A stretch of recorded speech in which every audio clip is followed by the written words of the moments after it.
Welcome back to my channel learning continues. నిన్న night ఒక video చేశాం కదండి, నేను యోధన్. దాంట్లో I have made a statement, GO29 is a soul అని చెప్పాను, సోల్ ఆఫ్ ద బాడీ అని చెప్పాను. నోటిఫికేషన్ ఈజ్ ద బాడీ అన్నాను. ఓకే, ఆ పాయింట్ మీద ఈ వీడియో అన్నమాట. అయితే నేను ఏమన్నానంటే GO29 పోతే, GO29 ఫర్ ఎగ్జాంపుల్ సుప్రీంకోర్టులో దాన్ని కొట్టేశారు అనుకుందాం, తప్పు అని కొట్టేశారు అనుకుంటే మొత్తము ఎగ్జామ్ నోటిఫికేషనే ఉండదు, ఎగిరిపోతుంది అని నా వాదన. అవునా? అయితే నిన్న మన యోధన ఏమంటాడంటే, లేదు భయ్యా అట్లా కాదు, exam has its own significance అని యోధన వాదన. సరే, ఇంకొకళ్ళు కూడా నాకు రాత్రి ఇంకొక బ్రదర్ కూడా అదే వాదన చేశాడు. ఒప్పుకుందాం, కొంచెం సేపు వాళ్ళ వాదననే కరెక్ట్ అనుకుందాం, నా తప్పు అనుకుందాం. ఓకే, నేను దాని గురించి I'm trying to think allowed, అంటే లౌడ్గా థింక్ చేస్తున్నాను అనుకోవచ్చు. సో మేబీ ఈ వీడియో అట్లా చూద్దాం. తప్పు అయితే మీరు చెప్పండి, that not a problem, I will rectify. కొన్ని ఫండమెంటల్ క్వశ్చన్స్ అడుగుతాం. అసలు GO29 ఎప్పుడు వచ్చింది? ఎన్నో ఎగ్జామ్కి వచ్చింది? 3వ ఎగ్జామ్కి వచ్చింది, థర్డ్ టైం రాసినప్పుడు వచ్చింది. అవునా? Point number 1. పాయింట్ నెంబర్ 2 ఏంటిదంటే, ఎట్లా వచ్చింది? GO55ని ఆ నోటిఫికేషన్ని కొట్టేసిన తర్వాత ఇది వచ్చింది. అవునా? దాన్ని కంప్లీట్గా క్లోజ్ చేశారు, దాన్ని భూస్థాపితం చేసినాక ఇది వచ్చింది. ఇది కొత్త నోటిఫికేషన్. ఇది 2వ పాయింట్. 3వ పాయింట్, ఎందుకు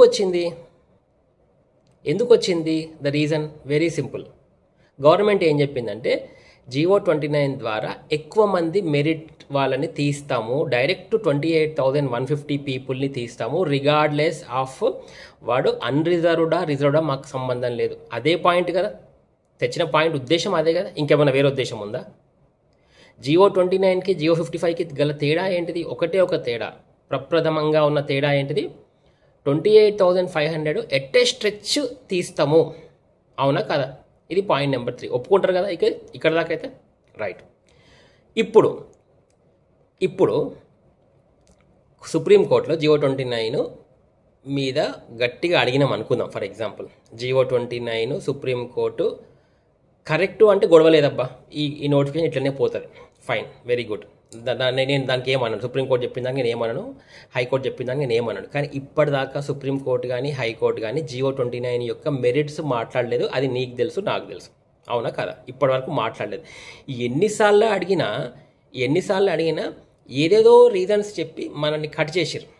ఇక్కడ నేను ఒక ఉపమానం చెప్తా, ఒక అనాలజీ చెప్తా. ఫర్ ఎగ్జాంపుల్, మనకి ఎవరికైనా డబ్బులు ఇవ్వాలని లేదనుకో, మనం ఏం చెప్తాం? అరే లేదురా, ఖర్చులు ఎక్కువైనాయి, ఇగో చూడు నా బ్యాలెన్స్ ఎంత ఉంది అంత ఉంది అని స్టోరీలు చెప్తాం. యాక్చువల్గా మనకి ఇవ్వబుద్ధి కాదు, వాడికి ఇస్తే పైసలు వస్తాయో రాదో తెలియదు. సో అదే వాడు ఒకసారి 4, 5 సార్లు 6 సార్లు అదే చెప్పినాక వాడు మనని గల్లా పట్టుకొని అడుగుతాడు, అరే మామ అట్లా కాదు, నువ్వు ఎప్పుడైనా ఏదో ఒక ముచ్చట చెప్తావు, నాకు ఇవ్వాలని ఉందా లేదా అని అంటే, అప్పుడు మనం ఇక చెప్పక తప్పదు, అరే నీకు ఇస్తే రావురా బాబు, అందుకోసము నేను ఇవ్వట్లేదు. అవునా? ఇది జరుగుతుంది కదా అందరి విషయాలలో. అట్లనే మన కోర్టు విషయంలో కూడా అదే జరిగింది. లాస్ట్కి మన సుప్రీంకోర్టుకి పోయి, సార్ GO29 మీద ఎప్పుడూ కోర్టు మాట్లాడతలేదు, అసలు మీరు కాన్స్టిట్యూషనల్ వ్యాలిడిటీ చెప్పండి సార్, మీ కాలు మొక్తా అని అడిగారు మనోళ్ళు. అడిగితే మన కోర్టు ఏమన్నా, సుప్రీంకోర్టు, అరే ఈసారి ఓన్లీ మెరిట్సే మాట్లాడదాం రా అని చెప్పింది.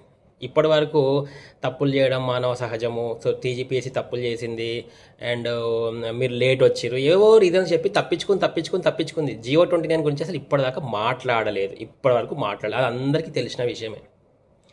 కానీ ఎందుకు మాట్లాడలేదు? ఇందాక చెప్పిన రీజనే, ఇందాక చెప్పిన అప్పు విషయమే. దానికి తెలియదా కోర్టుకి? ఇప్పుడు GO29 కరెక్ట్ అయితే అప్పుడే చెప్పేసేది కదా, ఏంద్రాబాయ్ GO29 తప్పని అప్పుడే అనేది కదా.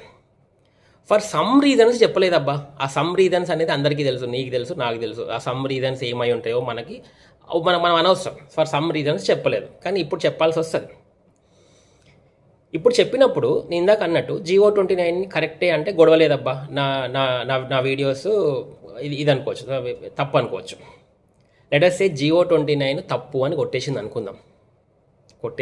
GO29 తప్పు అని కొట్టేసినప్పుడు ఏం జరుగుతుంది? GO29 కొట్టేసినప్పుడు కోర్టు ఏమంటుంది? సరే, 2 పాసిబిలిటీస్ ఉన్నాయి. నోటిఫికేషన్ కొట్టేయండి అనొచ్చు, నోటిఫికేషన్ కొట్టేయొద్దు అనొచ్చు.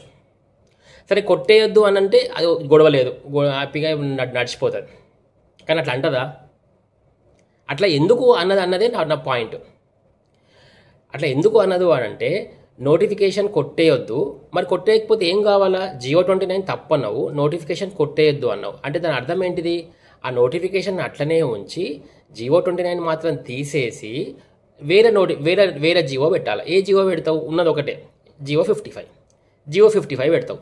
Geo29కి Geo55కి రీప్లేస్మెంట్ వచ్చినప్పుడు ఈ Geo29 నుంచి కొంతమంది బయటికి పోతారు, కొంతమంది లోపలికి వస్తారు. ఇప్పుడు చెప్పండి, ఈ బయటికి పోయిన వాళ్ళు ఊరుకుంటారా? ఈ బయటికి ఒక 5-6 వేల మంది ఏ నెంబర్ అండి, సమ్ నెంబర్, కొంతమంది బయటికి పోతారు, కొంతమంది వస్తారు. ఇప్పుడు ఈ 5600 వాట్ ఎవర్ నెంబరు వాళ్ళు ఊరుకుంటారా? వాళ్ళు ఒకటే క్వశ్చన్ అడుగుతారు. ఏం క్వశ్చన్ అడుగుతారు అంటే, అరే సారు 2 సార్లు Geo55 ఉంటే మూడోసారి మా మటుకు మేము మాడిపోయిన మసాలా దోశ తింటుంటే, అరే వారి రారా బై నీకు Geo29 ఇస్తున్నా, ఓన్లీ మెరిట్ మీద మిమ్మల్ని తీసుకుంటామని పిలిస్తేవి, మా పని మేము చేసుకుంటుంటే వస్తే మాతో ఎగ్జామ్ రాపిస్తేవి, మేము అందుకోసమే రాసినాం. ఇప్పుడు రాసినాక సంవత్సరం అయిన తర్వాత Geo29 తప్పు, లేదు సారీ మీరు మళ్ళీ వెళ్ళిపోండి, మాకేం సంబంధం లేదు అంటే వీళ్ళు ఊరుకుంటారా అనేది నా పాయింట్. ఇది నువ్వు మూడోసారి ఇచ్చినావు కాబట్టి. నువ్వు ఫస్ట్ టైమే Geo29 చెప్పుంటే రాయరేమో. నువ్వు మూడోసారి స్పెషల్గా పిలిచినావు కదా, స్పెషల్గా you have called people saying that this notification will only purely attract merit అన్నావు. ఇప్పుడు కోర్టులో అది కొట్టేసిన తర్వాత లేదు ఐఎమ్ సారీ అండి, మేము కొంతమంది బయటికి పోవాల్సి వస్తుంది, మా చేతిలో లేదు అంటే వీళ్ళు ఊరుకోరు కదా. వీళ్ళు ఊరుకుంటారా? మేము నువ్వే పిలిస్తేవి మెరిట్ తీస్తామని, ఇప్పుడు మమ్మల్ని బయటికి పోమంటున్నావు. What is the point here? వీళ్ళు ఎట్లా ఊరుకుంటారు అనేది క్వశ్చన్. ఊరుకోరు కదా. ఏమో మరి ఇప్పుడు వీళ్ళ వాదన ఏంటంటే, ఇప్పుడు రాత్రి మా ఫ్రెండ్ వాదన, వీళ్ళ వాదన ఏంటంటే, ఒక నోటిఫికేషన్ జరిగినప్పుడు కొన్ని చిన్న పొరపాట్లు జరుగుతాయి. అదే చిన్న పొరపాటు ఎట్లయితుందండి? ఇది నాకు అర్థం కాదు. అసలు నాకు ఈ లాజికే నచ్చలేదు. ఇట్లా మొన్న కూడా ఎవరో విన్నా కదా, అలా చిన్న పొరపాట్లు జరుగుతాయి, మనం చూడనట్టు పోవాలా, అన్నీ 100% అక్యురేట్ జరగవు అన్న ఒక లాజిక్ ఉంది చూసినావా? ఇది సూపర్ లాజిక్, కానీ అన్నిటి దగ్గర అన్వయించుకోలేము. అది లాజిక్ సూపరే, అన్నిటి దగ్గర అన్వయించుకోలేము. ద పాయింట్ ఎందుకు అంటున్నా అంటే, ఇప్పుడు వాట్ ఎవర్ నెంబర్ అయితే బయటికి పోయిందో వాళ్ళకు జరిగిన నష్టము డబ్బు రూపేణా ఉంటే ఇవ్వచ్చు. వాట్ ఎవర్ అమౌంట్ నష్టం ఉంటే దానికి వడ్డీ కట్టి, చక్రవడ్డీ కట్టి ఇవ్వచ్చు. కానీ టైం రూపంలో ఉంది కదా. నా పాయింట్ అది. నువ్వు టైం రూపంలో ఉంటే దానిని no one can buy time, దాన్ని ఎట్లా కంపెన్సేట్ చేసామనేది నా పాయింట్. అవునా కదా? నీకు టైం రూపంలో ఉంది కదా, how do you compensate that? This is the point here.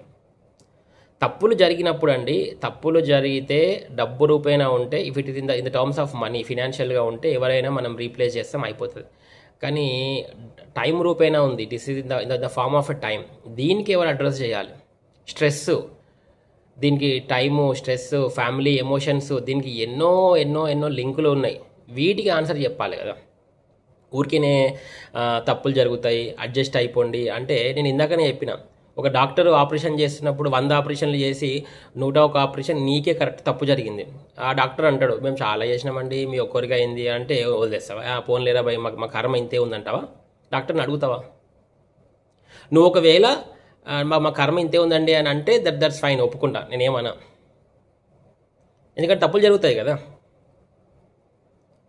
అది నేను చెప్తుంది. This is the logic I'm talking for. అదే ఇప్పుడు వీళ్ళు వల్ల కోర్టుకు పోతారు కదా, మళ్ళీ కోర్టుకు పోతారు కదా. ఇది ఇందాక చెప్పిన కేసు వాళ్ళు. అదే అంటున్నా, ఇప్పుడు వీళ్ళు కోర్టుకి అదే కామన్ సెన్స్ బ్రెయిన్ నాకే అర్థమైంది. ఇప్పుడు ఇట్లా నేను అది కరెక్ట్ అనట్లేదు. అదే దట్ ఈస్ వాళ్ళు కోర్టుకు పోవడము, మళ్ళీ వాళ్ళు గొడవ అవ్వడము, మళ్ళీ ఈ పెంట అవ్వడము, ఇదంతా నేను కరెక్ట్ అనట్లేదు. కానీ నేను ఏమంటున్నా అంటే, అల్టిమేట్గా this will lead to A complex situation. ఇప్పుడు ఎవరికి అన్యాయం జరిగినా పోతాడు కదండి. నువ్వు ఇప్పుడు ఈ 563 పీపుల్కి అన్యాయం జరిగింది, వాళ్ళు పోయిర్రు, మనము కొట్లాడుతున్నాం, మళ్ళీ ఇంకెవరికైనా అన్యాయం జరిగితే వాళ్ళు పోతారు. సో ఇప్పుడు టీజీపీఎస్సీకి అన్యాయం జరిగిందని అది అనుకుంటుంది కాబట్టి టీజీపీఎస్సీ పోయింది, గవర్నమెంట్కి జరిగితే అది పోతుంది. ఎవరికి అన్యాయం జరిగినా కోర్టుకు పోవచ్చు అని క్లియర్గా మనకి రాజ్యాంగం ఇచ్చేది కదా, పోతారు, గ్యారంటీ పోతారు. మరి అసలు ఇట్లా ఈ కాంప్లెక్స్ సిచ్యువేషన్ ఏర్పడుతుంది కాబట్టే నేను అదే చెప్పిన. Geo29 అనేది ఈ నోటిఫికేషన్ బేస్ అయిందే Geo29. మూడోసారి ప్రత్యేకంగా పెట్టి ఎందుకు పెట్టిరు మళ్ళీ చెప్తున్నా, ప్రత్యేకంగా పెట్టిన రీజనే మేము మెరిట్ని తీసుకుంటాము అన్నారు. ఇప్పుడు అదే మెరిట్ బయటికి పోతే how can the notification be valid? ఇప్పుడు నాకు ఆన్సర్ చెప్పండి. నువ్వు ఏదైతే మెరిట్ కోసం స్పెషల్గా GO-29 తెచ్చినావో ఆ ఎక్స్ట్రా పీపుల్ ఉన్నారు చూసినావా, ఆ ఎక్స్ట్రా పీపుల్నే నువ్వు మళ్ళీ బయటికి పంపిస్తే నువ్వు తెచ్చిన పర్పస్ ఏంటిది? పర్పస్ సాల్వ్ అయిందా? సాల్వ్ కాలే. మరి ఎగ్జామ్ నిల్చుంటుందా? నువ్వు తెచ్చిన పర్పసే సాల్వ్ కానప్పుడు ఎగ్జామ్ ఎట్లా నిల్చుంటుంది? చెప్పరు మరి దీనికి ఆన్సర్ ఉండదు. నువ్వు తెచ్చిన పర్పసే సాల్వ్ కానప్పుడు ఆ ఎగ్జామ్ ఎట్లా వ్యాలిడ్ అవుతుంది? How is that exam valid? ఈ క్వశ్చన్ అడగొద్దా అండి? ఈ క్వశ్చన్ అడిగితే తప్ప? ఆలోచించండి మీరే. అంటే అది మా ఫ్రెండ్ అంటాడు, నువ్వు చాలా కాంప్లెక్స్గా థింక్ చేస్తున్నావు అని అంటాడు. కాంప్లెక్స్గా థింక్ చేయట్లేదు, నేను బేసిక్గా థింక్ చేస్తున్నా. బేసిక్స్ ఎప్పుడైనా బేసిక్స్ అర్థమైతే నీకు ఫార్ములా అర్థమవుతుంది. ఇందాక మీరు అన్నట్టు అదే మా దోస్త్ అంటాడు తప్పులు జరుగుతాయి అంటే, ఆ తప్పు ఎక్కడ జరగవచ్చు? లాస్ట్ మూమెంట్లో జరిగితే నడుస్తుంది. చలో రా బై చలో, లాస్ట్ మినిట్లో ఏదో చిన్న ఫార్ములా రాంగ్ చేసిండు, దగ్గర దాకా వచ్చిండు కదా ఆన్సరు, కనీసం let's award him 70 marks 80 marks. But ఫండమెంటల్గా నువ్వు ఫస్ట్ ఫార్ములానే తప్పు రాసి వచ్చినావు కదా. నీకు ఫస్ట్ ఫార్ములా తప్పు అయితే మొత్తం తప్పు అవుతుంది కదా. మరి అది నేను అనేది. ఏదో లాస్ట్లో నువ్వు తప్పు చేసినావు అంటే, ఇప్పుడు గోడ కడుతున్నప్పుడు నువ్వు కింద ఇటుకలు కరెక్ట్గా పేర్చకుండా నువ్వు కిందనే తప్పు పడితే నీకు గోడ మొత్తం రాంగ్ స్లాంట్ వస్తుంది. అదే నువ్వు ఫర్ ఎగ్జాంపుల్ మొత్తం మంచిగా కట్టి లాస్ట్లో ఒక 2-3 వరుసలు తప్పు పెడితే ఓకే చలోరా బై నడుస్తుంది, మొత్తం కిందగా అనుకోవచ్చు. బట్ బేసికలీ ఫండమెంటల్లీ నువ్వు GO-29 తప్పు పెట్టి మేము తప్పులు చిన్న తప్పులు అంటే అది చిన్న తప్పే కాదు, అది చిన్న తప్పే కాదు. అది నేను మళ్ళీ చెప్తున్నా, నేను GO-29కి అగెన్స్ట్ కాదు, లేకపోతే ఇది కాదు. ఎందుకంటే అనుకోవచ్చు రిజర్వేషన్స్కి ఫేవర్గా ఉన్నారు అని అనుకోవచ్చు. నేను అన్న రిజర్వేషన్స్ ఫేవర్గా ఉంటలే. రిజర్వేషన్స్ అనేది కాన్స్టిట్యూషన్ ఇచ్చింది కాబట్టి నేను కాన్స్టిట్యూషన్ని ఫాలో కావాలంటున్నా అంతే. That is the only thing. నేను రిజర్వేషన్స్కి ఫేవర్గా ఉండడం, ఎందుకంటే నన్ను పర్సనల్గా అడిగితే I'm against reservations. I'm completely based on the merit ఇప్పటిదాకా కూడా. మరి నేను ప్యూర్లీ మెరిట్ మీద ఉన్న క్యాండిడేట్ని నేను మెరిటే ఇష్టం. కానీ నువ్వు కాన్స్టిట్యూషన్ ఇచ్చేసి వచ్చినావు కదా, మనకు అంత దమ్ము ఉంటే కాన్స్టిట్యూషన్లో ఆ రిజర్వేషన్ సిస్టమ్ని తీసేసి మెరిట్ పెట్టు, దట్ ఈస్ ఫైన్. ఇప్పుడు నేను మెరిట్లో లేకపోతే నేను సాఫ్ట్వేర్ ఉద్యోగం చేస్తానా అండి? So I'm purely on merit అన్న డౌటే లేదు. సో బట్ నేను చెప్పే పాయింట్ ఒకటే, కాన్స్టిట్యూషన్ రిజర్వేషన్ సిస్టమ్ ఇచ్చేసి వచ్చింది కదా, కాన్స్టిట్యూషన్ ఇచ్చినప్పుడు మనం దాన్ని ఫాలో కావాలి, నీకు నచ్చినా నచ్చకపోయినా. GO-29 దాన్ని ఫాలో అవుతలేదనేదే నా వాదన డే 1 నుంచి. అంటే నువ్వు కాన్స్టిట్యూషన్లో ఒకటి రాస్తావు, బయటకు వచ్చినప్పుడు దానికి ఒక బైపాస్గా అనుకుంటావు, ఒక డీటూర్గా అనుకుంటావు, నువ్వు దాన్ని ఫాలో అవుతావా? అంటే పబ్లిక్కి అర్థం కాదా అండి? పబ్లిక్కి అర్థం కాదనుకుంటారా? అది నేను అంటుంది. సో అది రాత్రి మా మిత్రుడు మాట్లాడిండు, అరే అన్న నువ్వు soul of the notification is అదే ఏమంటావు, GO-29 ఈజ్ సోల్ అని ఎట్లా అంటావు అని నాతో పెద్ద డిబేట్. నేను అన్నా నీకు ఇప్పుడు అర్థం కాదురా భయ్, తర్వాత తెలుస్తుంది, నేను నీకు నా డైరెక్ట్గా చెప్పాను, నా వీడియో రూపంలో చెప్తా అని చెప్పిన. ఇదే ఆ వీడియో. మన మిత్రుడు ఈ వీడియో చూస్తే అర్థమవుతుంది. చూద్దాం దానికి ఏం ఆన్సర్ చెప్తాడో చూద్దాం. ఓకే రైట్ అండి, thank you very much for watching my video. This is ఆయితే బొమ్మ సైనింగ్ ఆఫ్.